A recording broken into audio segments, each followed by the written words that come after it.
الحمد لله الذي حكم على عباده من أقدار العظيم سهاما وكتب عليهم الموت والفناء فلم يترك الموت من أحد منكم زماما وشتت عليكم هازم لذة الموت شملا وفراقا وتركوا الأرامل والأولاد أيتاما فأحمده وأشكره وأعبد له سرا والإعلانا فنشهد أن لا إله إلا الله وحده لا شريك له ونشهد أن سيدنا وسندنا ونبينا محمدا صلى الله عليه وسلم فصلى الله تعالى عليه وعلى آله وأزواجه وذريته وأهل بيته وأحبابه وأصحابه الأجمعين إلى يوم القيامة. أما بعد، عباد الله، توبوا إلى الله وادخلوا في السلم كافة ولا تتبعوا خطوات الشيطان إنه لكم عدو مبين ولتنظر نفس ما قدمت لغد واتقوا الله إن الله خبير بما تعملون. عباد الله، إن الموت الذين تفرون منه فإنه ملاقيكم ثم تردون إلى عالم الغيب والشهادة فينبئكم بما كنتم تعملون. وإن الموت الذي أقرب إليكم من حبل الوريد. عباد الله، وقد روي إن عبد المؤمن إذا انقطع من الدنيا وإقبال إلى الآخرة نزلت ملائكة بيض الوجه مع أكفان من أكفان الجنة والحنوط من حنوط الجنة فيجلس مد البصر فيقول: يا أيتها النفس المطمئنة ارجعي إلى ربك راضية مرضية فادخلي في عبادي وادخلي جنتي. فيخرج كما يخرج قطرة الماء من السقاء وجعلها تلك الهنود وأكفان من الجنة في يصعد إلى السماء الدنيا. وقال رسول الله صلى الله عليه وسلم: إذا أقبر الميت آتاني ملكان أسودان أرزقان يقال لأحدهما المنكر والآخر النكير فيجلسان فيقولان: من ربك؟ فيقول: ربي الله. فيقول: ما دينك؟ فيقول: ديني الإسلام. فيقول: ما هذا الرجل الذي بعث إليكم؟ فيقول: هذا محمد رسول الله صلى الله عليه وسلم. فيقول: ما يدريك؟ فيقول: قرأت كتاب الله وآمنت به وصدقت عليه فينادي منادي من السماء: قد صدق عبدي وارفشه من الجنة والبسه من الجنة وافتح باب قبره إلى باب الجنة. ওয়া আম্মাল কাফিরু ওয়াল মুনাফিকু ফায়াকুলু ফি কুল্লি জাওয়াবিন হা হা হা লা আদরি ফায়ুনাদি قد قذب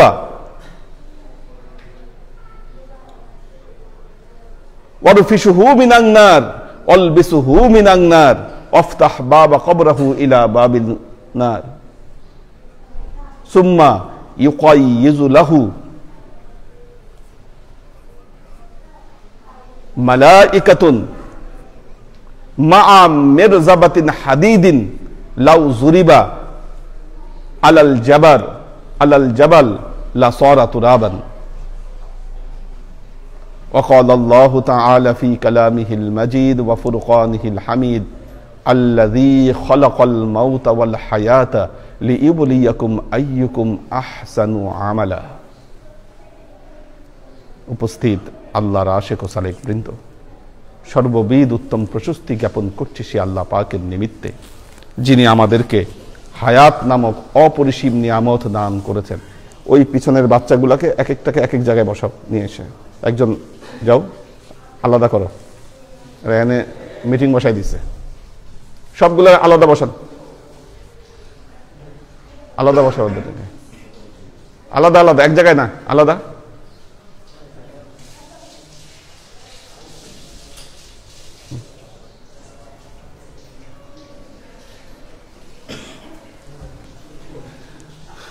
তো আল্লাহর আশিক ও সালেক বৃন্দ, এই হায়াতে জিন্দেগি আমাদের জন্য গনিমত স্বরূপ আল্লাহ দান করেছেন, এবং যখনই বনি আদমের তাকদীরে হায়াতে জিন্দেগি লেখা হয়েছে, তার সাথে সাথে আল্লাহ মৃত্যুটাও লিখে দিয়েছেন, একই সাথে মৃত্যুও লিখে দিয়েছেন আল্লাহ। এবং মানব জীবনের জন্য অবধারিত সত্য হচ্ছে তার মৃত্যু। তাকে মৃত্যুবরণ করতে হবে, মৃত্যু তাকে গ্রাস করবে, এটাই হচ্ছে অবধারিত সত্য।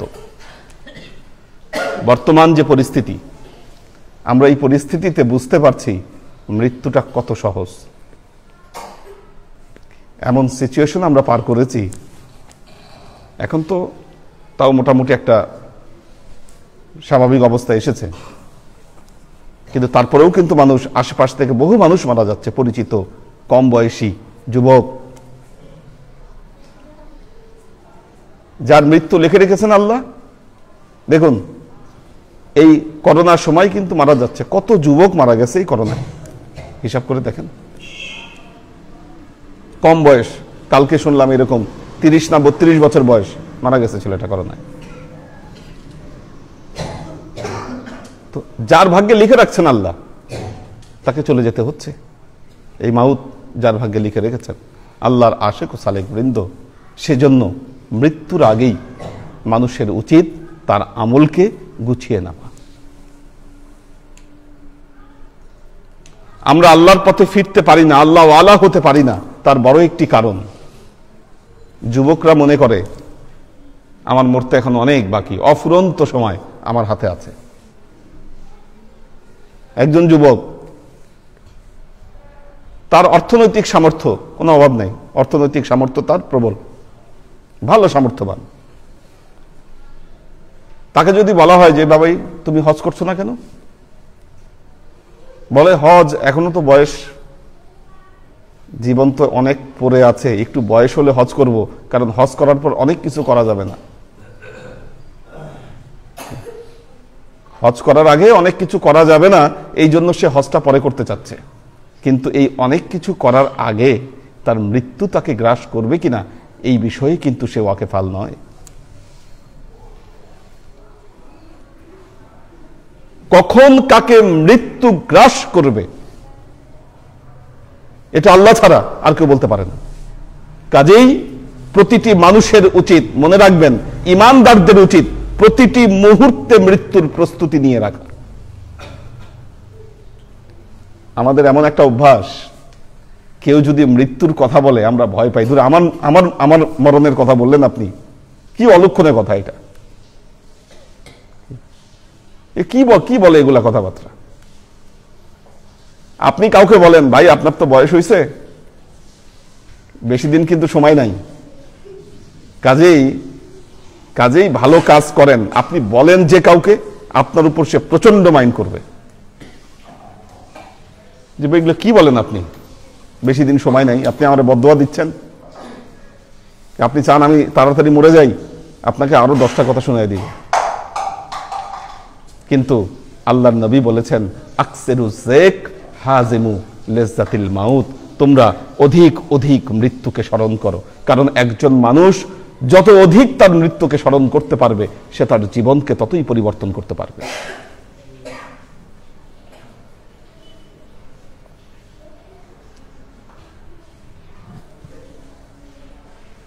আমরা হিসাব করি, আমার বন্ধু, আমার পাশের বাসার মানুষ, সে তো 80 বছর হায়াত পেয়েছে, আমার বয়স তো কেবল 60,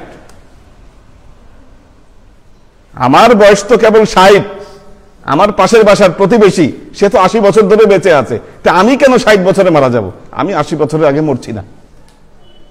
এই যে অপেক্ষাটা, এই অপেক্ষাই তার কর্মস্পৃহা কমিয়ে দিচ্ছে, ইবাদত বন্দেগীর পথে অগ্রসর হওয়া এটাকে স্থিমিত করে দিচ্ছে। কিন্তু আপনার আরেক প্রতিবেশী 55 বছর বয়সে মারা গেছে, 58 বছর বয়সে মারা গেছে, কি 59 বছর বয়সে মারা গেছে, এই হিসাব তো আপনি করেন না। কেন করেন না? কারণ শয়তান আপনাকে এই হিসাব করতে দিচ্ছে না।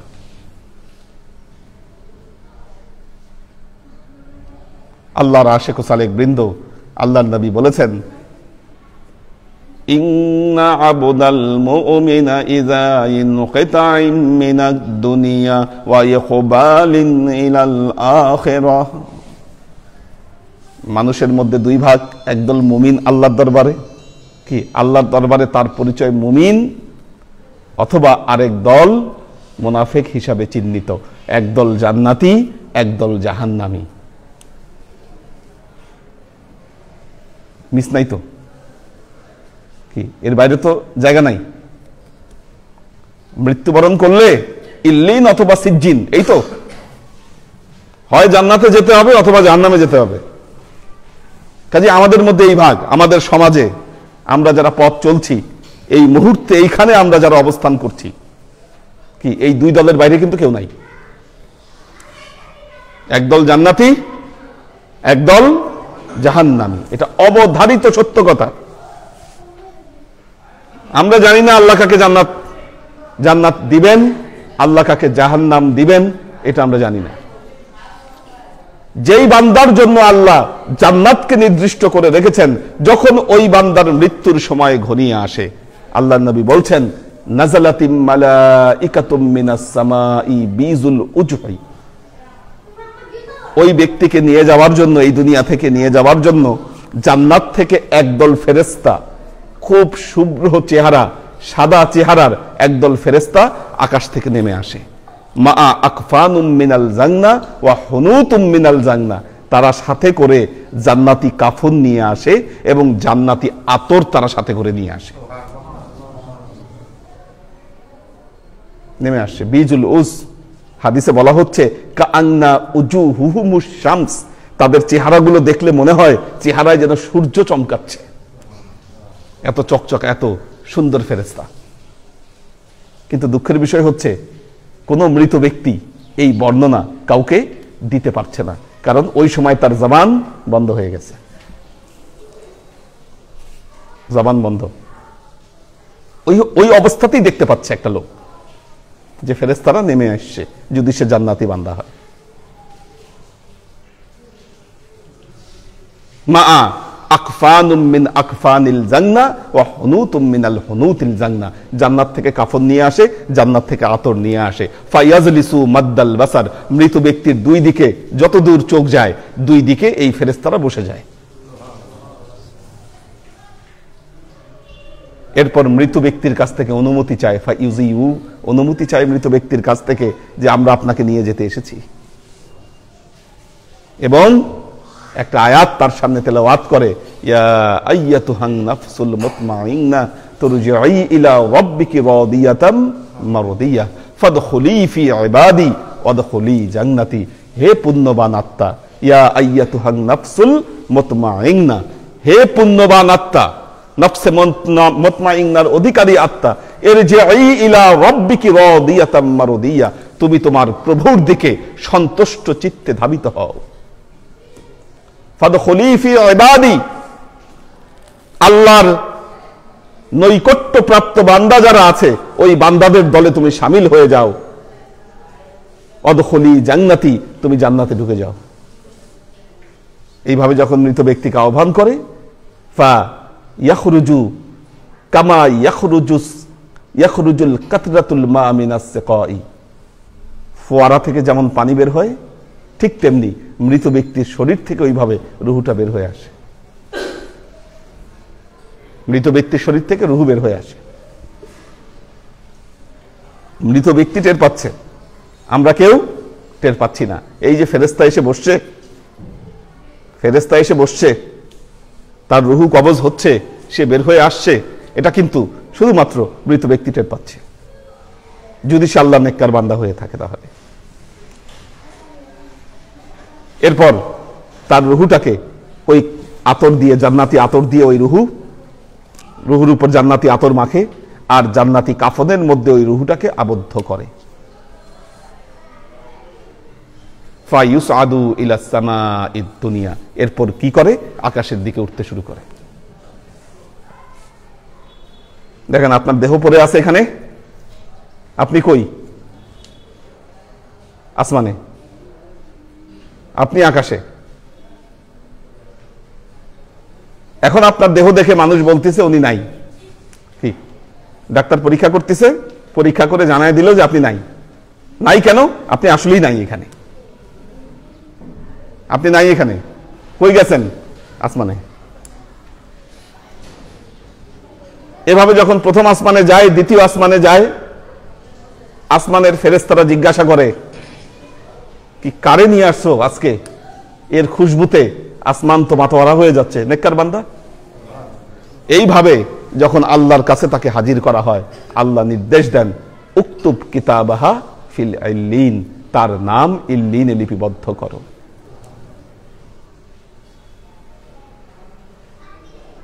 ওয়া আম্মাল কাফিরু ওয়াল মুনাফিকু, কিন্তু যখন একজন কাফের বা একজন মুনাফিকের মৃত্যুর সময় ঘনিয়ে আসে, তখন দুইজন ফেরেশতা নাজিল হয়।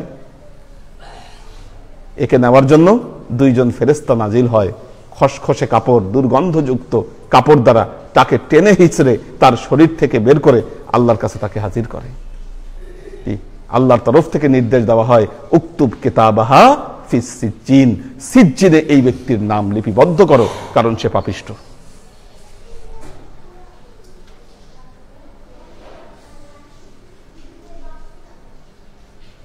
নাম রেজিস্ট্রেশন হয়ে গেছে, আপনার নাম রেজিস্ট্রেশন হয়ে গেছে। এখন আপনি চলে আসছেন কোথায়? আপনার আবার লাশের কাছে আপনাকে আনা হয়েছে। হাদিসের বর্ণনায় আসছে, অমিন আহালি বেইতিহা আয-যারিবাতু লিওয়াজহিহা ওয়াল বাকিয়াতু লিওয়াইলিহা, তার যে ঘর বাসী যারা আছে, কেউ তাকে নিয়ে বিলাপ করতেছে, কেউ বুক চাপড়াচ্ছে, কেউ মাথার চুল ছিঁড়তেছে। এই অবস্থা ঘরের মধ্যে, এই অবস্থা ঘরের মধ্যে। কেন এই অবস্থা? কেন? কারণ জীবন মৃত্যুর রহস্য তারা জানে না। কি যারা জানবে তারা এই অবস্থা করবে না।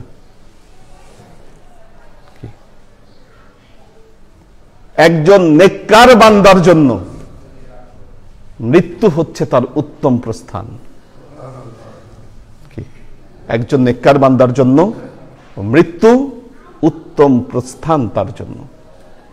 আল্লাহ তার জন্য উত্তম লেখাটাই লিখে দিয়েছেন। হ্যাঁ, মন খারাপ হতে পারে, চোখ দিয়ে পানি পড়তে পারে, তাই বলে বিলাপ করা যাবে না। আল্লাহ নবী নিষেধ করেছেন, বলেছেন যারা এগুলো করে তারা আমার অন্তর্ভুক্ত নয়।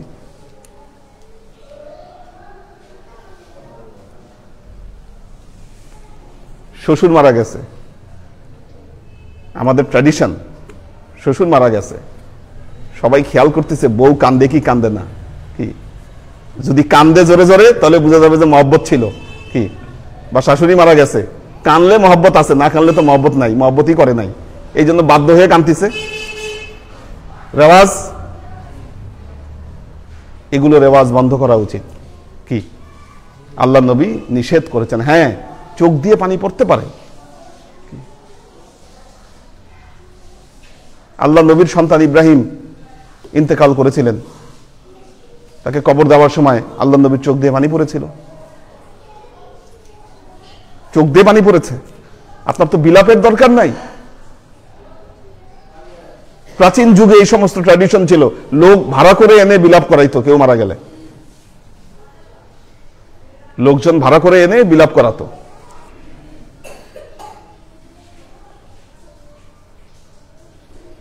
ওই অনুষ্ঠানকে বলা হতো নিয়াহা, কান্নার অনুষ্ঠান। অনুষ্ঠানই হলো কান্নার, আসবে কানবে, এটা হলো নিয়াহা। হ্যাঁ হ্যাঁ, কান্নাকাটির জন্য ওই অনুষ্ঠানটা হলো কান্নাকাটির জন্য। এখনো তো ট্র্যাডিশন আছে, মর্শিয়া গাওয়া হয়, দেখবেন যে বুক চাপড়ায় আর কান্নাকাটি করে, আছে এরকম। নিষেধ করা হয়েছে। মৃত ব্যক্তিকে তখন তার শরীরের কাছে যখন নিয়ে আসে, মালাকুল মউত দেখে তার ঘরের মধ্যে এই অবস্থা। মালাকুল মউত তখন বলে, ফি মাল জাযা, কেন করছো তোমরা এগুলো? মা নাকাস্তু মিন আহাদিম মিনকুম উমরান, আমি তো কারো বয়সকে আমি কমিয়ে দেই নাই, আমি তো কারো মুখ থেকে রিজিক ছিনিয়ে নেই নাই। ওয়ালা আতাইতু হাত্তা উমিরতু, আল্লাহ নির্দেশ না দেওয়া পর্যন্ত আমি তো আসি নাই। তাহলে তোমরা এরকম করছো কেন? যারা করছো তারা মনে রেখো, তোমার সাথেও আমার দেখা হবে, তোমার সাথেও আমার দেখা হবে। কাজী আল্লাহর আশিক ও সালেক বৃন্দ, মৃত্যুকে ভয় না পেয়ে মৃত্যুর জন্য প্রস্তুতি গ্রহণ করুন। অবধারিত, ভয় পেয়ে লাভ কি? কোথায় পালাবেন? আইনাল মাফার। কি আল্লাহ কোরআনে বলছেন, ওয়ালাউ কুনতুম ফি বুরুজিম মুশাইয়াদাতিন ইদরিকুমুল মাউতা। কোন ধূমকেতুতে, কোন গ্রহে চলে যাবেন, কি ইদরিকুমুল মাউতা, মৃত্যু থেকে বাঁচতে পারবেন না, ওখানে আপনাকে মৃত্যু ধরে বসবে। আইনাল মাফার, কে আগে যাবে কে পরে যাবে এটা আল্লাহ নির্ধারণ করে রেখেছেন, তার নির্ধারণ, তার খুশি। তিনি যেদিন খুশি হবেন সেদিনই ডাক দিবেন, কাউকে হয়তো 2 দিন আগে, কাউকে হয়তো 2 দিন পরে। তাহলে এটা নিয়ে এত এত কেন ভয়, ভীতি, এত টেনশন কেন?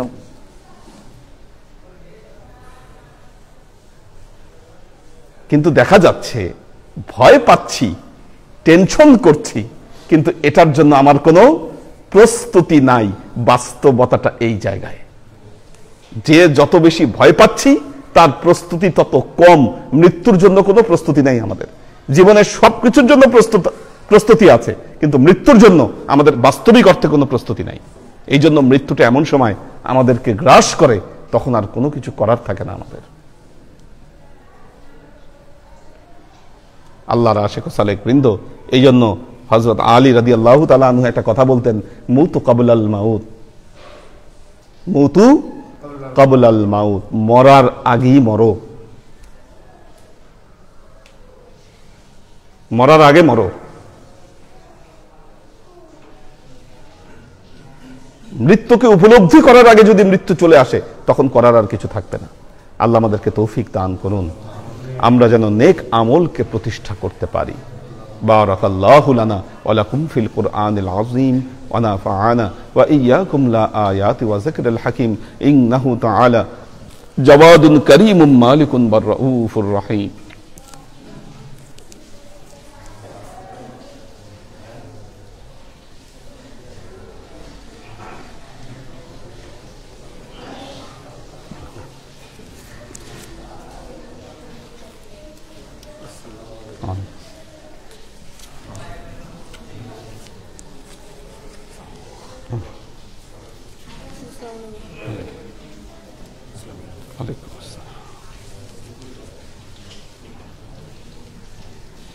ক্লাস আছে, আমি সন্ধ্যার পরে।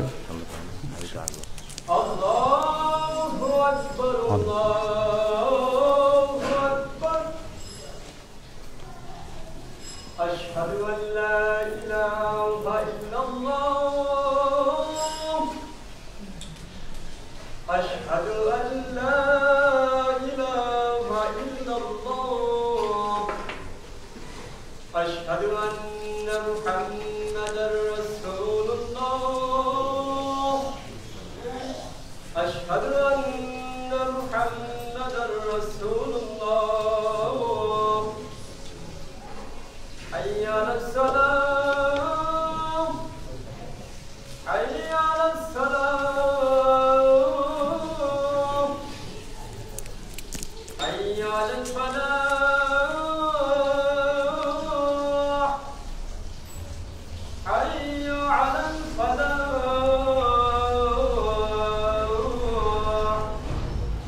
الحمد لله الذي كتب لعبده من عزم الأقدار سهاما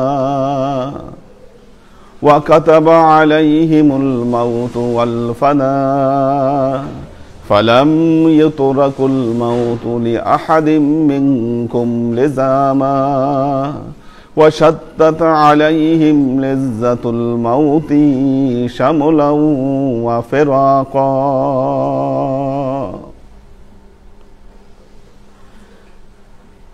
فأحمده وأعبده وشكر له سرا والإعلانا فنشهد أن لا إله إلا الله وحده لا شريك له ونشهد أن سيدنا وسندنا ونبينا محمدا صلى الله عليه وسلم فصلى الله تعالى عليه وعلى آله وأزواجه وذريته وأهل بيته وأصحابه الأجمعين إلى يوم القيامة أما بعد عباد الله توبوا إلى الله وادخلوا في السلم كافة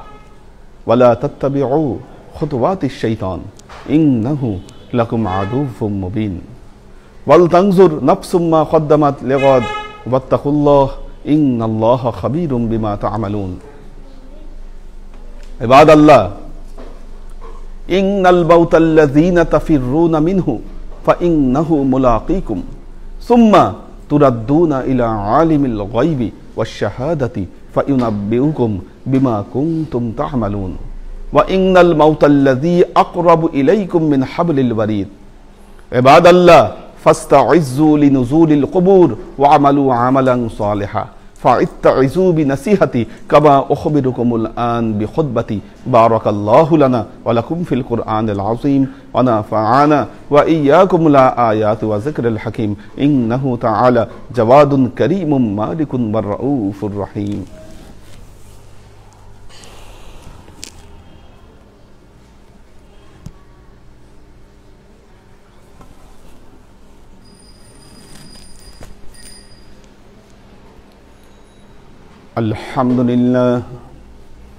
الحمد لله نحمده ونستعينه ونستغفره ونؤمن به ونتوكل عليه ونعوذ بالله من شرور أنفسنا ومن سيئات أعمالنا من يهد الله فهو المهتدي ومن يضلل فلن تجد له وليا مرشدا فنشهد أن لا إله إلا الله وحده لا شريك له ونشهد أن سيدنا وسندنا ونبينا محمدا صلى الله عليه وسلم الذي أرسله الله بالحق بشيرا ونذيرا وداعيا إلى الله بإذنه وسراجا منيرا.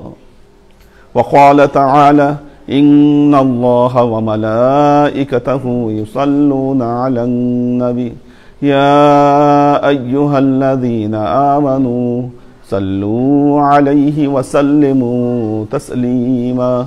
اللهم صل على محمد وعلى آل محمد كما صليت على إبراهيم وعلى آل إبراهيم إنك حميد مجيد. اللهم بارك على محمد وعلى آل محمد كما باركت على إبراهيم وعلى آل إبراهيم إنك حميد مجيد.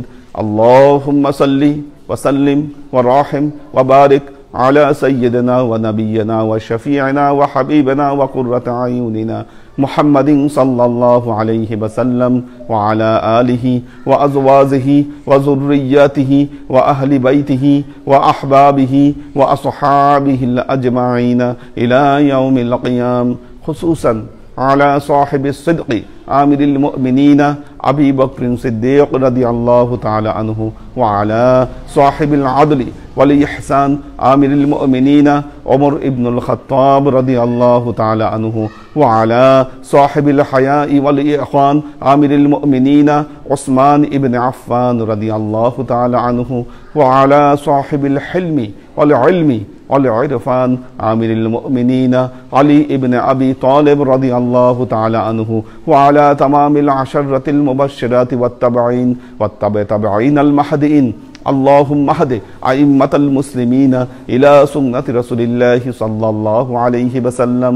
اللهم اغفر أئمة المسلمين مغفرة ظاهرة وباطنة. اللهم أعز الإسلام والمسلمين.